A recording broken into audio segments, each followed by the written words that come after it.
हिंदी की चर्चित और ख्याति प्राप्त लेखिका मीनू त्रिपाठी जी की कहानी सुनिए, सावन सावन सा। तो शुरू करें कहानी सावन सावन सा। पतोहू आई तो देखो हमारी काकी कैसे बिस्तर से खड़ी हो गई।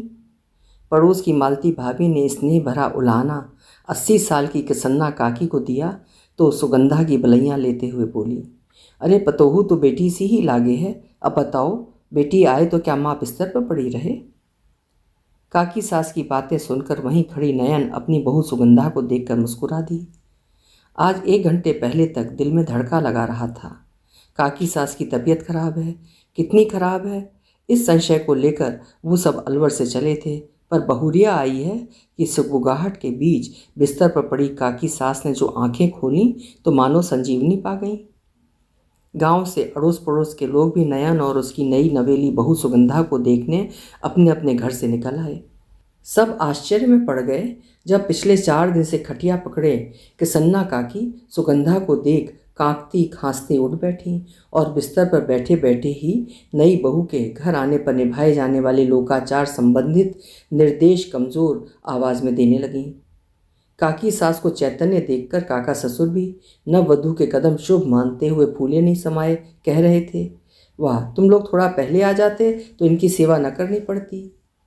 नयन काका के स्वर से छलकी पड़ रही खुशी का मिलान उस रुआंसे स्वर से करने लगी जिसे पिछले हफ्ते फ़ोन पर सुना था। तुम्हारी काकी पिछले 1 हफ्ते से बिस्तर से नहीं उठी, बुखार टूट ही नहीं रहा है, घबराहट होती है, जाने क्या होगा आगे। जो एक बार सपरिवार तुम लोग आकर मिल जाते तो विहान की बहू को देखने की उनकी साध पूरी हो जाती। काका की दबी दबी सी मिन्नत पर वो धर्म संकट में पड़ गई थी। बहू को लेकर जल्दी ही गांव आएगी ये करार तो हुआ था काका काकी के साथ। इकलौते बेटे विहान की शादी में काकी की वृद्धावस्था और अस्वस्थता के चलते शादी में शामिल न हो पाने का मलाल काका काकी के साथ उसे भी रहा था। सो फ़ोन पर ही उन्हें तसल्ली देते हुए वायदा कर बैठी कि वो बहू को गांव की ड्योढ़ी पुजवाने जल्दी ही लेकर आएगी, पर 6 महीने हो गए गांव जाना हो ही नहीं पाया। गांव वाले इस पैतृक घर में जहां अब केवल काका काकी रहते हैं, वहां कभी पूरा कुनबा रहा करता था। वो खुद भी बहू बनकर घर के संयुक्त परिवार का हिस्सा बनी थी, पर समय के साथ संयुक्त परिवार सिकुड़ते हुए महज काका काकी तक सिमट गए। सभी ने शहरों का रुख कर लिया। परिवर्तन के दौर में गांव के घर में शहरों वाली जरूरी सुविधाएं जुटने के बावजूद गांव किसी को जाने से रोक नहीं पाया। गांव से नाता बस नवविवाहिता बहू या बच्चों के जन्म पर ड्योढ़ी पर पांव फिराने तक ही रहा। बस काका काकी से ही गांव नहीं छोड़ा गया। बेटे साथ ले जाने की जिद करते तो कहते, जब हम दोनों में से कोई एक रह जाएगा तो आकर ले जाना। इधर नयन ने जब भी काकी सास के हालचाल लेने के लिए फ़ोन किया, उनका उल्हाना सुनने को मिला। लगता है विहान की बहुरिया देखे बगैर बुलावा आ ही जाएगा। कहीं सच में किसन्ना काकी चली गईं तो अफसोस रह जाएगा, ये सोचकर उसने बीते कल ही हिम्मत करके पति और बेटे के सामने बात छेड़ी। सुनो, सुगंधा गांव नहीं जा पाई, तुम लोग कहो तो सुबह गांव। बात पूरी होने से पहले ही पति और बेटे ने खारिज कर दिया। कैसी बात करती हो, कल सुगंधा की मायके जाने की तैयारी है और तुम गांव जाने को बोल रही हो। हाँ मम्मी, गांव फिर कभी। विहान ने तो अपने पापा की हाँ में हाँ मिलाने में देरी नहीं की तो वो दबी जुबान में बोली, जिस तरह से काकी आजकल आए दिन बीमार रहती हैं, डर ही लगता है। क्षणांश मौन के बाद वो विहान के पापा से बोली, मैं तो कहती हूँ विहान और सुगंधा दिल्ली जा ही रहे हैं, इन्हीं के साथ गांव तक हम भी चल पड़ते हैं। 2-4 घंटा रुक कर विहान सुगंधा दिल्ली निकल जाएंगे, हम रुक जाएंगे। मैं काकी के साथ तीज मनाकर 2-1 दिन में तुम्हारे साथ लौट आऊँगी। एक पंथ 2 काज हो जाएगा। उसकी बात पर सब विचार में पड़ गए। मुख्य अड़चन तो सुगंधा के मायके जाने वाले कार्यक्रम में फेरबदल को लेकर आनी थी, पर वो कार्यक्रम तो जस का तस था। फिर इस तरह से सुगंधा को गांव में 1-2 दिन रुक जाने की बाध्यता भी नहीं रहेगी। पाँव फिराने की औपचारिकता के लिए इससे अच्छा मौका मिलना मुश्किल था। सोच विचार के बाद इस कार्यक्रम पर मुहर लगी गई। कार से जाना है और अलवर से दिल्ली के रास्ते ही में तो गांव आता है, इसलिए ना कहने का कोई बड़ा कारण था भी नहीं। बस फिर क्या था, अगले दिन ही सुबह तड़के सब निकल पड़े। रास्ते भर मन बेचैन रहा। सबके मन में ऊहापोह थी कि जाने काकी किस हालत में होंगी। सालों बाद सावन में घर पर रौनक आई है। महाराजन की तेज आवाज़ पर नयन सोच विचार के घेरे से बाहर आई। चहल पहल के बीच काकी ने महाराजन को त्योहार में बनने वाले पकवानों की सूची सुना दी। नयन नोटिस कर रही थी कि काकी सुगंधा को ऐसे घेरे बैठी थी मानो वो कोई गुड़िया हो और वो किसी भी हालत में उसे छोड़ना नहीं चाहती हूँ। कभी वो उसकी नरम नरम उंगलियां सहलाती तो कभी मुस्कुराती नज़रें उसके चेहरे पर टिका देती, गोया कि वो उसे किसी भी कीमत पर आंखों से ओझल ना होने देना चाहती थी। नई बहू के आने की खबर सुनकर आस पड़ोस को इकट्ठा होते देख नयन को इन्हें दिल्ली जाना है कि भूमिका बांधने का विचार आया ही था कि तभी काकी बोल पड़ी, जमाने बाद तीज में रौनक छाएगी। बड़ी भली की नयन तूने जो अपनी बहू को शुभ अवसर पर ले आई। सुगंधा की आंखों में असमंजस देख नयन काकी का हाथ पकड़कर बोली, काकी मैं और विहान के पापा तो 2-4 दिन रुकेंगे, पर सुगंधा और विहान तो दिल्ली के लिए निकलेंगे।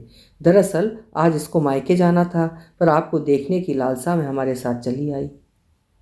अरे, काकी का खिला चेहरा बुझता देख काका झट से बोले, देख सुन लिया, ये क्या कम तसल्ली की बात है। ठीक भी है, बहू की पहली तीज तो मायके में ही होती है।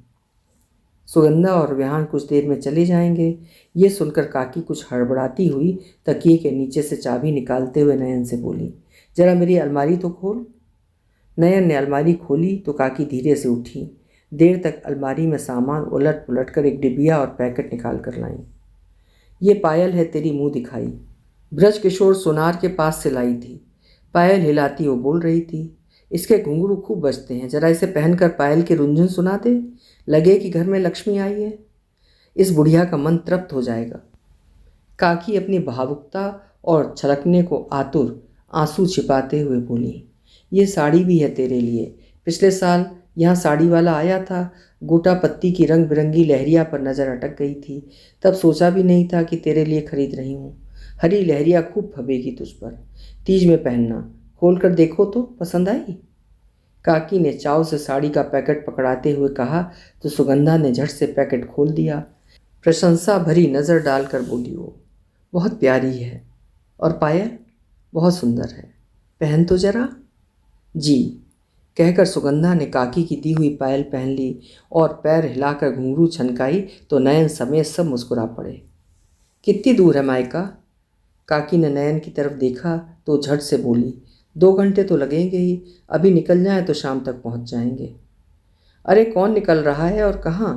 घर के भीतर आती पड़ोस की कुसुम भाभी ने पूछा तो नयन की जगह मालती भाभी ने जवाब दिया, काकी की पतोहू जा रही है मायके।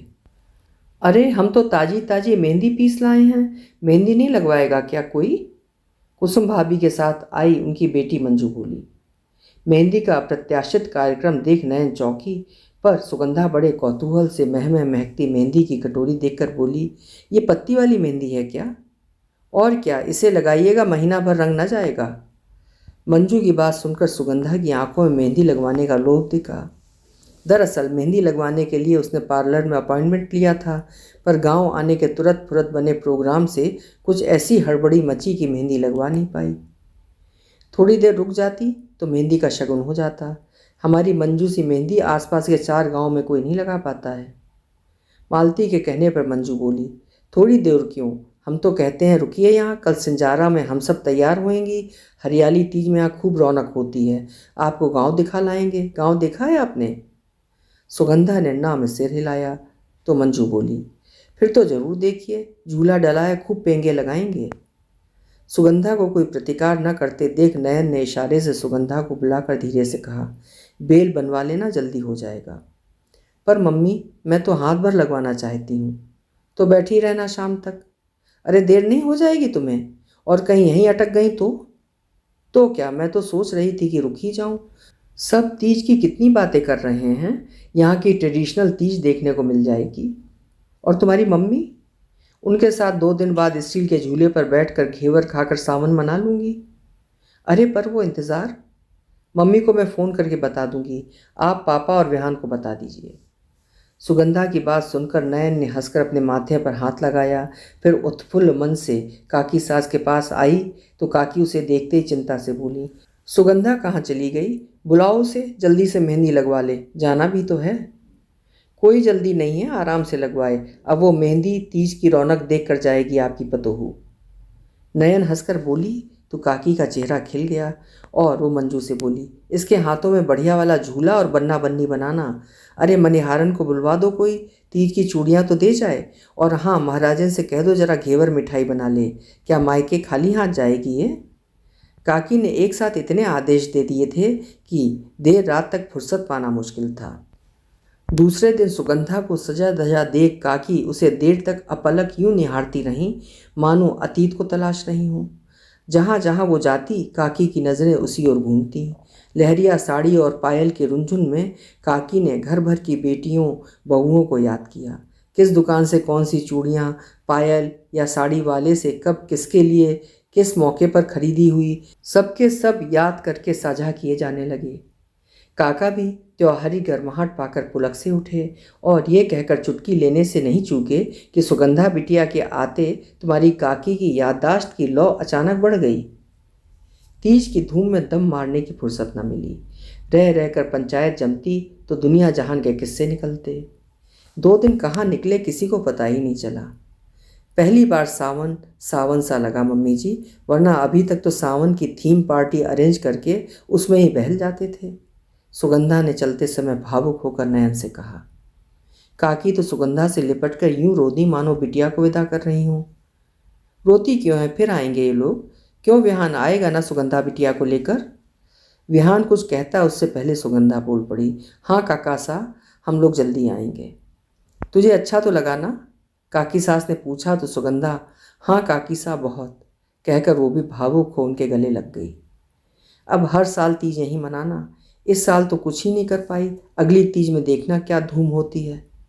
सुगंधा की कभी पीठ तो कभी बाजू को कमज़ोर हाथों से सहलाती काकी का उत्साह देखकर नयन हैरानी से उन्हें देखती रह गई। अब देखो कितने दिन चल पाती हूँ, कहने वाली काकी के चेहरे पर अगले साल की तीज मनाने का उत्साह बरस रहा था। जिस सुगंधा को बस 2-3 घंटे की बात है, फिर दिल्ली के लिए निकल जाना है कहकर तसल्ली सी दी जा रही थी, वो तो बड़े मज़े से 2-3 दिन रुक गई। विहान और उसके पापा जो गांव आने के नाम से बिदक रहे थे, चिंता फिक्र से दूर उन्हें यहाँ आना मेडिटेशन कैंप में आने सा लगा। अलवर में तो रोज़ी रोटी कमाने की आपाधापी ही रहती है। सब सुगंधा के यहाँ रुक जाने के निर्णय का आभार व्यक्त कर रहे थे और सुगंधा तीज के मौके पर यहाँ आने के तुरंत फुरत बने कार्यक्रम को लेकर नयन को थैंक यू मम्मी जी कहते नहीं थक रही थी। नयन को सुगंधा का उत्साह और खुशी कहीं से भी बनावटी नहीं लगी। दिल्ली जाते समय रास्ते पर सुगंधा इन दोनों गाँव में खिंचवाई फ़ोटो को खंगाल खंगाल कर देखती रही। घेवर, श्रृंगार, मेहंदी, पूजा और पटरे वाला मोटी रस्सियों का डला झूला, सारी यादें मोबाइल पर कैद थीं। अचानक एक तस्वीर पर उसकी नज़र अटकी। उस तस्वीर में खोसी गई। तीज के दिन झूला झूलते समय अचानक पानी बरस गया था तो गांव की किसी सखी ने उसे मोमजामा उड़ा दिया। मोमजामा ओढ़े खुद को देख उसे हंसी आई, फिर उसने आंखें मूंद ली। ओढ़े हुए मोमजामे में बारिश की बूंदों की तड़तड़ाहट उसे अभी भी महसूस हो रही थी। घेवर की महक, सजी संवरी औरतों का हुजूम और प्रकृति का हरियाला रूप उसके अंतस में समाता जा रहा था। इस बार सावन का सोंधापन मन के भीतर तक उतर गया। यूं कहें सावन सावन सा लगा, जिसे करीब से बहुत करीब से महसूस किया था। अभी आप सुन रहे थे मीनू त्रिपाठी जी की लिखी एक बहुत प्यारी सी कहानी सावन सावन सा। उम्मीद है आपको भी अच्छी लगी होगी। कल मिलेंगे फिर किसी नई कहानी के साथ। आपका समय शुभ हो।